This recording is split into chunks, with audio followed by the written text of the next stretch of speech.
Además de la amenaza de un conflicto global a causa de una cobarde y criminal invasión y de los riesgos de una crisis alimentaria, también global, los medios de comunicación del mundo están llenos de términos como déficit estructural, desequilibrio fiscal, inflación, aumento de tasa de interés, política monetaria, recesión e incluso estanflación.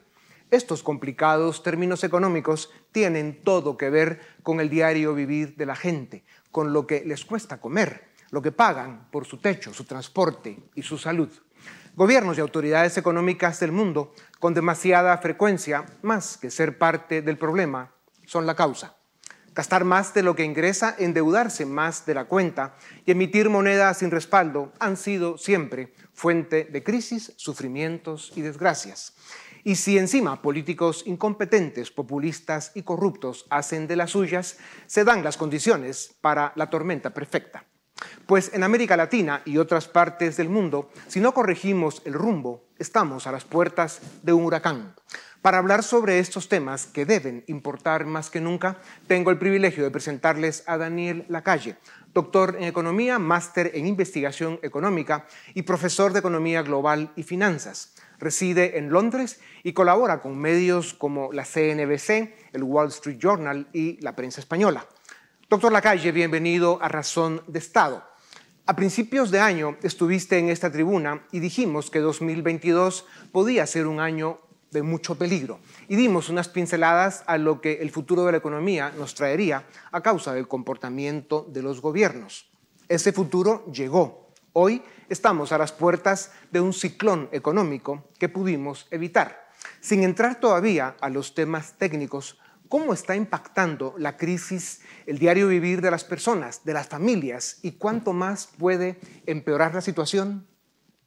Muchísimas gracias por invitarme de nuevo. Yo creo que esa es una situación muy preocupante para las familias, con inflaciones del orden del 8-10% en la eurozona, también en Estados Unidos, 8%. Estamos hablando de que un salario de $30.000 pues está perdiendo poder adquisitivo solamente por la inflación de alrededor de $2.800, $3.000, dependiendo de los países. Claro, eso es una enorme destrucción del poder adquisitivo de las familias que están perdiendo por la inflación, tanto en los salarios reales, en términos reales, como en sus depósitos, que es la mayoría de las familias, como ahorran en depósitos bancarios que están perdiendo valor. La inflación es el gran factor negativo, pero también hay que añadir otros, que son el elevadísimo endeudamiento, que ha llevado a una subida de impuestos generalizada a todas las capas sociales, y adicionalmente un crecimiento económico que es muy pobre. Después de haber inyectado el mayor estímulo fiscal y monetario de la historia reciente, en el año 2020, resulta que nos encontramos, según Nomura y JP Morgan, con más de la mitad de las economías desarrolladas al borde de la recesión. Daniel, si los dólares y las cuentas bancarias de las que hablabas al principio de tu respuesta están impactando de esa manera tan brutal al mundo desarrollado, imagínate cómo está la mayor parte de América Latina, que tienen pues, bueno, sueldos de pobreza y situaciones políticas tremendamente adversas.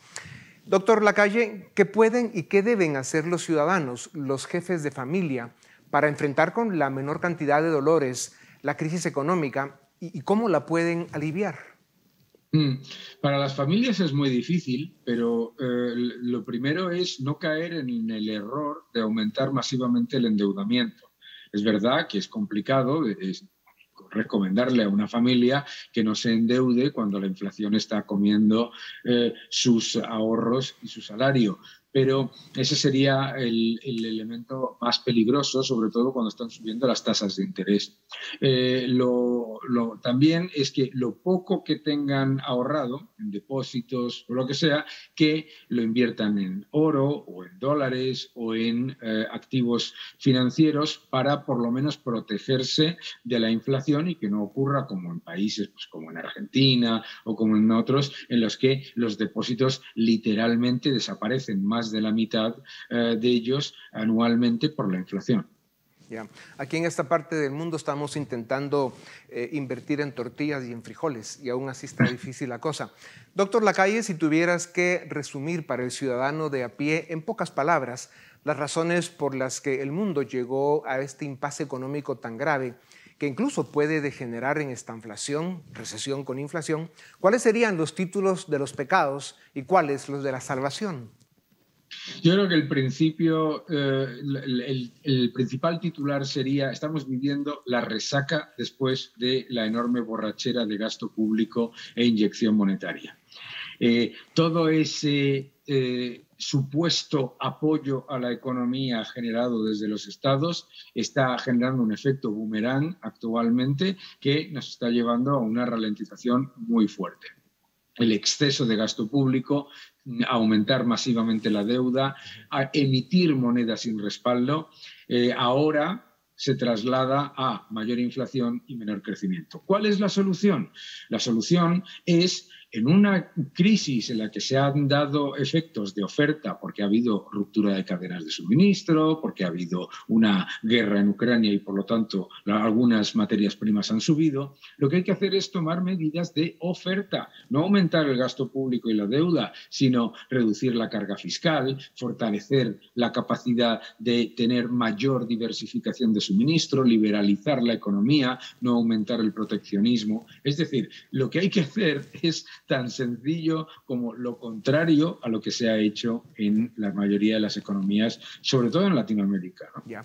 Doctor, sigamos un poco más en la macroeconomía. Los excesivos programas monetarios y fiscales, como ya decías, los problemas en las cadenas de suministro, los impactos del clima en la agricultura que los está habiendo y ahora la guerra en Ucrania que está afectando aún más el costo de la energía y los alimentos. Todo esto complica de forma extraordinaria la ecuación económica del mundo. Si estamos en riesgo de entrar en un periodo de recesión o incluso estanflación, ¿cuánto tiempo podría durar y cuáles serían las consecuencias para los países subdesarrollados?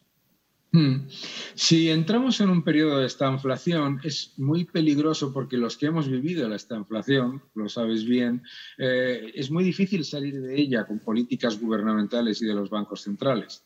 Entonces, pues se suele tardar al menos 3-5 años en salir del riesgo de estanflación, y eso sí se toman medidas de oferta, ¿verdad? Que no parece ser lo que quieren hacer los gobiernos. Yo creo que el gran problema para los países de Latinoamérica, lo acabas de comentar tú muy bien, es el aumento a niveles récord del precio de los alimentos, que eso es lo que ha generado en el pasado un fuerte aumento del descontento y de los problemas sociales.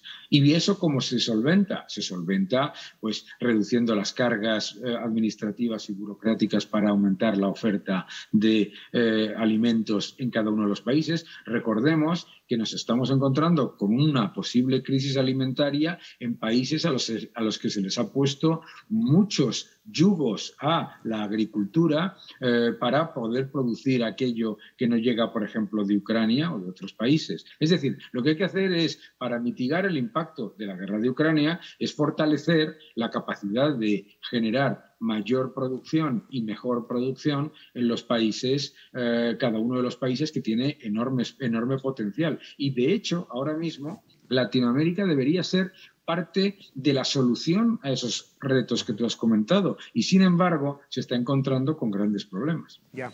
Y no debes olvidar, doctor, que en los países más pobres de América Latina y en los que están más cerca de Estados Unidos, la principal fuente de ingresos para estos países es la remesa familiar, que es de lo que realmente están viviendo las economías. Y a esos datos va a haber que ponerles atención mayor en los próximos meses y años, porque pueden ser, digamos, esa especie de salvación temporal.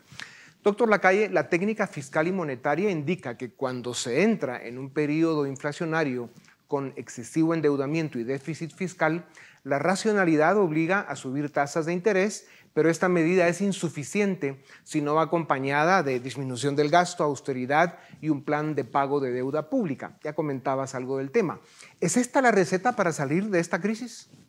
Claramente, claramente. Los estados, además, comparado con los años 70 o los años 40, cuando hubo otros periodos parecidos, ahora pesan entre un 40 y un 50% del Producto Interior Bruto. Por lo tanto, ahora es precisamente cuando es más importante llevar a cabo procesos de racionalización del gasto, reducción del déficit fiscal, por lo tanto, del consumo de nueva unidad de moneda y, por lo tanto, y así con ello reducir la inflación. Es decir, hay que subir las tasas de interés, absolutamente, pero es una condición necesaria, pero no suficiente. Con ello hay que añadirle la reducción de la cantidad de dinero en el sistema por parte de los bancos centrales y la reducción de los déficits y de la deuda por parte de los estados. Ya.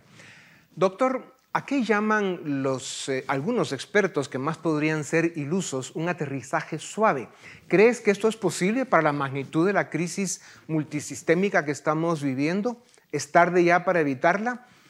¿Y qué características tendría el hecho de navegar la tormenta con malos capitanes al mando? Claro, el gran problema del concepto del aterrizaje suave es que muchas economías no han despegado. Es que muchas economías lo único que han hecho ha sido endeudarse, engordar, empeorar su situación. Entonces no es una situación, digamos, de aterrizaje porque lo que haya es un recalentamiento económico relativamente por exceso de optimismo, ¿verdad? Entonces, yo creo que hay un poco de factor de wishful thinking, ¿no? de deseos por parte de los bancos centrales de cómo solucionar este tema. Y lo que hay que hacer es, vuelvo a decir, no son recetas que suenen bien desde el punto de vista de los gobiernos que prefieren gastar y prefieren endeudarse, pero es la única manera de hacerlo. Y así es como se evitaría el riesgo de la estanflación. Yeah. Doctor Lacalle, la historia nos enseña que la inflación tiene consecuencias políticas. La oferta populista gana terreno en momentos como este.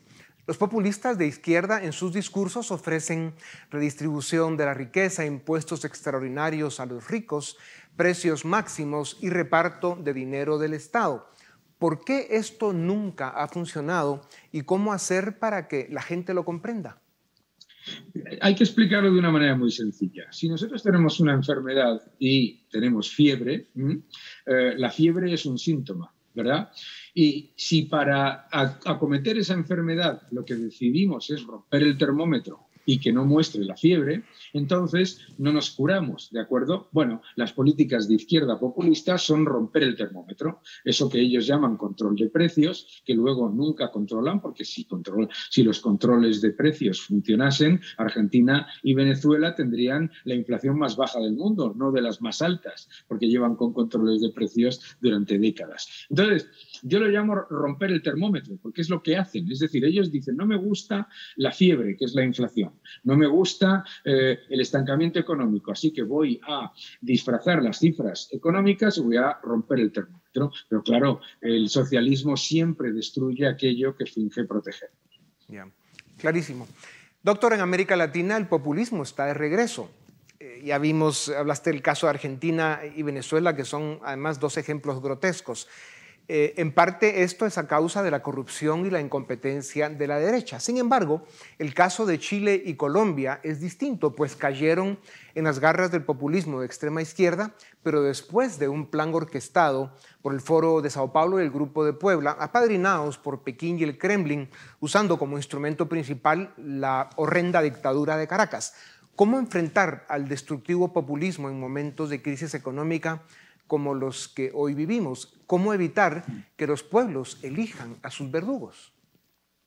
Pues los malos no ganan si los buenos no se unen.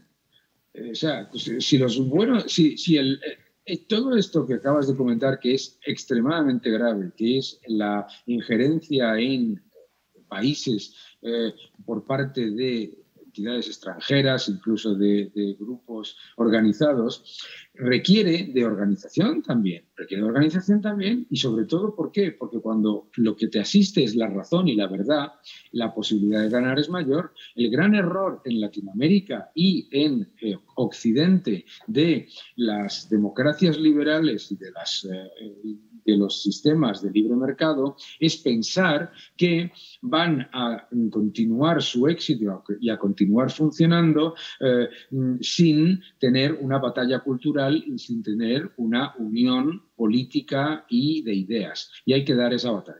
Ya. Doctor Lacalle, el tirano del Kremlin es una amenaza para el mundo. Esperamos que pronto podamos decir que Rusia no lo es porque ya salieron del loco que hoy la controla. De China, con su modelo autoritario e imperialista, se puede decir lo mismo, aunque tiene amenazas y debilidades internas de las que se habla poco. ¿Quién gana el pulso que hace hoy el mundo? ¿El Occidente libre o los tiranos imperiales al mando de potencias militares? Ahora mismo parece difícil ver quién va a ganar y cómo se va a ganar, sobre todo cómo, que yo creo que es muy importante porque nos preocupa el bienestar de los ciudadanos. Pero yo creo que a medio plazo los autoritarismos y los totalitarismos siempre fallan por una sencilla razón. 2 más 2 no suman 22. El gran problema del autoritarismo es que se eleva al poder con promesas de generar unos beneficios a toda la población con la destrucción de la libertad y con la eliminación de las libertades civiles que luego no consiguen. Entonces yo soy optimista en el sentido de que si hacemos lo que hay que hacer, vuelvo a repetir la importancia de dar la batalla, de la unión entre las democracias liberales y del fortalecimiento de la batalla de las ideas, se terminará ganando porque tenemos la razón. Claro. No, y en la visión de estadista que tú manejas, medio plazo, pues pueden ser 50 años, ¿no? Si no, ahí está Cuba, Nicaragua, Venezuela. Claro. Y claro, a los que estamos hoy presentes en esta creación, pues eso nos pone un poco nerviosos. Pero sin duda alguna, en el mediano y largo plazo, desde esa visión, la libertad triunfará. Doctor Lacalle, una posible crisis alimentaria es otra gran preocupación en el mundo de hoy. Ucrania y Rusia producen más trigo que toda la Unión Europea y el clima está dando nuevas sorpresas en otras regiones del planeta. Encima de esto hay cargas administrativas y presiones ambientales y tributarias que evitan que la producción de alimentos aumente como sería deseable. ¿A dónde va la producción de alimentos del planeta? ¿Cuáles son los riesgos y las amenazas? ¿Cuáles son las oportunidades, según tú? El gran riesgo es que precisamente esas trabas burocráticas, fiscales y medioambientales que se han impuesto en los últimos años impidan que países que ahora mismo podrían ser la alternativa a liderar el suministro global de alimentos, pues se encuentran con problemas. Hemos visto cómo, por ejemplo, pues en la Unión Europea, por todas esas trabas, la producción de cereales y de granos se hacía económicamente inviable. Lo hemos visto también en Canadá.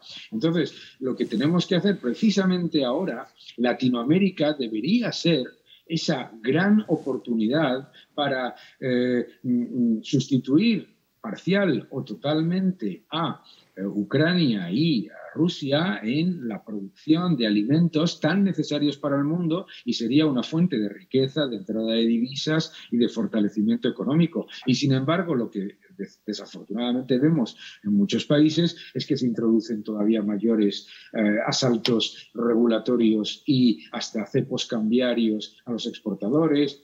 Se introducen problemas mayores de regulatorios, etcétera. Por lo tanto, yo creo que habría que dejar respirar a esos sectores que pueden generar esa mejora. Claro, y lo que dices también se aplica a todo lo que Estados Unidos y Europa, especialmente Estados Unidos, produce en la China, y América Latina podría ser la región pues, que toma, ¿no?, esas oportunidades de producir tantas cosas que se consumen en el mundo occidental. Doctor Lacalle, para terminar con otra nota positiva, la historia de la humanidad está llena de golpes, crisis y dolores. La especie humana ha resuelto encrucijadas mucho más graves que las que vive el mundo de hoy. Con el optimismo de ingrediente, cuando salgamos de la crisis actual, porque saldremos, ¿qué lecciones habremos aprendido y qué papel jugará la tecnología para facilitar la transición a una nueva era de paz, modernidad y desarrollo?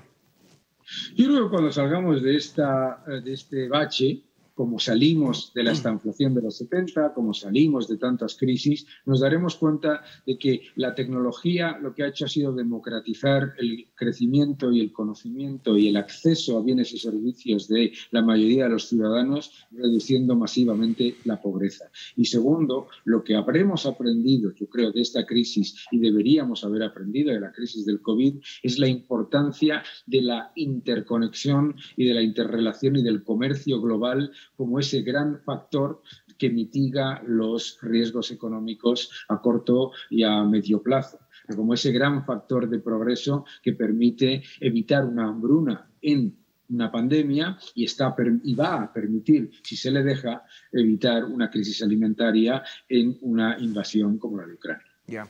Además de las batallas diarias por sobrevivir y por superar la crisis multisistémica que padecemos, los pueblos del mundo, especialmente en regiones como América Latina, también debemos librar la batalla cultural, la batalla de las ideas y los valores que pueden construir naciones modernas, prósperas y dignas, en democracia, en libertad.